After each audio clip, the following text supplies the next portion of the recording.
edit it, put it in layout, publish it, there it is. You don't need to go through the whole apparatus or marketing timeline that you do with books. It can be very quick. One of the things that we do is we'll use a zine instead of like an ARC, instead of an advanced reader copy for the book. We'll like take a chapter or two of a book or sometimes an outtake. We'll publish it as a zine before the book comes out and use that to sort of drum up interest, test cover and title development, test the market, essentially warm up the market for the book. And sometimes those zines have spun off into like other, like for instance, the Cat Party zine originated as 4 chapters, I think, of Cats I've Known, Katie Hageley's book. And then it spun off a whole series of Cat Party zines that she did where she got contributors.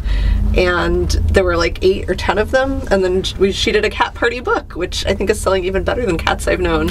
Yeah. There's a zine success story for you. And with better reviews, which is curious. But it's weird. So it goes. I think Cats I've Known I think that's such a perfect book. Mm-hmm. But I guess I'm biased. Everybody has an opinion, I suppose. Mm-hmm. Hi, I'm Joe Beal, the founder and CEO of Microcosm Publishing. I'm also the author of A People's Guide to Publishing, which distills what I've learned from selling millions of books over the past 28 years. I'm Elly Blue, the Vice President of Microcosm. We started this podcast to share what we've learned with newer publishers, so you can learn from our mistakes. Or maybe you just want to learn about the publishing industry. This week, we answer a reader question. Thanks, reader. Which is B. What are zines, and how do they tie into our strategy? What be zines sounds so Shakespearean. Mm-hmm. So, yes, I feel like you're uniquely qualified to answer the question, what are zines? I did write a best-selling book on the subject. It has maybe been your life's work. That is probably also true. I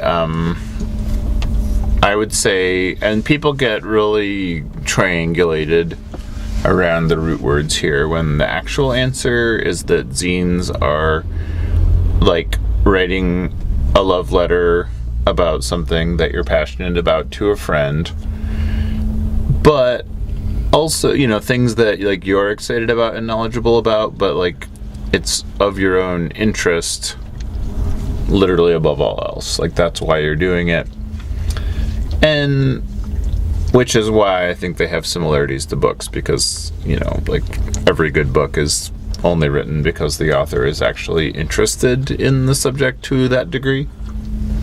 I would go further and say that zines are possibly the most granular and intense laser beam for a reader to gain information and perspectives that they otherwise would not find. That you can read. That can be read, yeah. Most laser beams only readable to a CD-ROM. Yeah, I guess if it was an actual laser beam, that might cause you some eye problems. Yeah, so be careful out there, readers. But radio waves, they're everywhere. And for our new conspiratorial tone, we've entered the Twilight Zone. So, yeah, a couple things to that point. So, a zine, it tends to be, but is not always, shorter than a book. And it tends to be a little bit more personal in tone and a little bit more intimate as a result. And, it's interesting because sometimes it assumes that the reader has a high level of knowledge, and sometimes it assumes that the reader has less knowledge than they do. Like, unbelievably so. And so it's kind of doing a lot of things. Like, it's both simultaneously, like, introducing you to a topic. It's, like, telling you how to feel about a topic. It's stretching maybe the facts of a topic, maybe not dissimilarly from how a book does that. But, when it's done well, it introduces you to a new topic that you're like, oh, that's actually really cool. I'm interested in that. Like, I want to know more about that, because it's unformidable, meaning like it doesn't feel like homework. It feels more fun. It feels less challenging. And the weird roundabout aspect of that I didn't count on when I approached down this path is that you know, people will buy like a stack of them. You know, they'll get 10 or 20 different ones rather than, you know, buying a book. And of very different topics. It's really fun to read our like incoming orders page when people order zines. Yeah, because they're like all over the place, you know. So here's how I think of it. Zines are like lower overhead than publishing a book and less risk than writing a blog post. Yeah, and that's a good point too. Yeah, because a lot of it, and there's like science to back this up. The big difference is that your reader is more sympathetic to your point of view, whereas when you're reading a blog post, the brain is already in like an antagonistic fight or flight mode that it has trouble getting out of.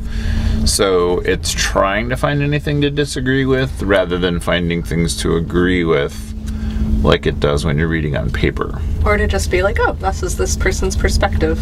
That's a very hard attitude to have when you're reading something online. Or anywhere. But, right. A little easier in a zine, though, because, I don't know, yeah, I guess your brain science. Letting someone have their opinions. I mean, you can't immediately respond as easily. Though we do get some where people really do feel the need to type out their how this is wrong response, but we have one zine particularly about tarot, which is very popular and also very controversial. Possibly our most controversial zine. Probably. Wow. Big words, Elly. People really care about like how they interpret what they interpret swords to mean. Yes. So that's a big one. Part of it too is the other reality is that anytime anything is popular, it will also be simultaneously unpopular. Mm-hmm. You know, anything that finds its audience will also very much find the people who are not its audience. I guess that is like a statistical reality, yes, of success. And I think it really comes down to the big data science we got last year, which was that most book referrals come from friends and family that you trust, not based on your actual compatibility of interests or tastes with that person. But I was just reading a great talk by Kathy Sierra on YouTube. It's called something like How to Reach Your Passionate Users or How to Create Passionate Users. And she was saying that like people will mostly buy books based on not what's in the book or not based on the author, but how the book makes them feel about themselves. Mm-hmm. And zines, like, how do zines make you feel about yourself? They make you feel like you're more knowledgeable about a topic, whether that topic is shoes or, you know, like 80s video games or like, you know, a social movement or like, I mean, this is very embarrassing, but I learned a lot of U.S. history that way, enough to like read more about it because I was like, oh, that's actually really interesting, and like I feel like I should know about this stuff. Would you say that zines are most like podcasts? Podcasts have I mean, this is horrific to say, but podcasts have a significantly bigger budget, and fair enough. Podcasts are weirdly now where like you can get funding to do a researched deep dive on a topic, whereas like a zine is similar in tone, but has no budget. It's just driven on the passion of the person writing it. And, you know, obviously the bar is lower for entry, so that's part of it too. But to the second part of our question, our strategy with zines is that we want them to essentially, for something, it's twofold, two different ways. Sometimes we want it to sort of taste test if our audience will go for a topic, and if so, how much. You know, like we've done a number of new publications where we were like, I mean, we could do this. It seems a stretch that hundreds of people would read this, let alone thousands, but then sometimes we're wrong. Sometimes we're right. Sometimes we're very wrong. And then the other part of the time is it's just like there's a lot of topics where there's just not a book's length of work to say. Yeah. So you end up having to do that terrible thing where you add filler. Yeah, you just repeat yourself and talk about stuff unrelated to the book and like pad out the 3 takeaways with 200 pages of surplus material. And that's just it's not a good look. It's not a good read. It's so what we do instead is we're like, okay, this is a way where we can make something that's like super cheap. Like we make them now, new zines that we produce are $7.99, and and they'll have like a designed color cover, and they'll have an editor that'll go through it with the author and draw them out. And you're getting the information you would get and and this has been said of us over and over, that they contain more information than the $20 or $30 book that is quite a bit longer. So that's part of it. And then part of it too is just like in some cases where we're like, oh wow, people are really into this. Like we have one that's about being an Indigenous ally, and that's been really well received. So we went back to the author and we were like, do you have more to say? Do you have other stuff you want to make? It's called Everyone Calls Themselves an Ally Until It's Time to Do Real Ally Shit. The new one is called, they use appropriator as the, so it's a similar variation. Instead of being an ally, you're like tapping into culture and doing stuff like that. So, and it's cool. And they have a third one on the way too. So we'll have a number of things. But, so that's not something that we would have necessarily seen because 20 or 30 years ago, things like that were very marginal, And so, we did it because it was cool and interesting and the person approached us.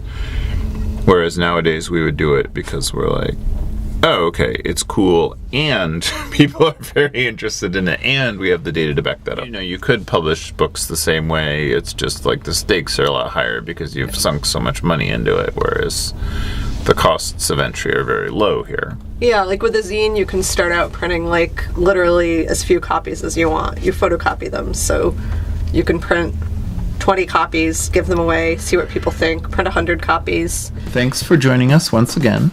Please send your questions to podcast@microcosmpublishing.com so we can answer them on future episodes. And please give us 5 stars on iTunes and everywhere else that podcasts are reviewed. You can find us on the internet at microcosm.pub. On Twitter at Microcosm. On Facebook at Microcosm Publishing. On Instagram at Microcosm_pub. And here in Portland, Oregon on North Williams Avenue. Thank you so much. Have a wonderful week.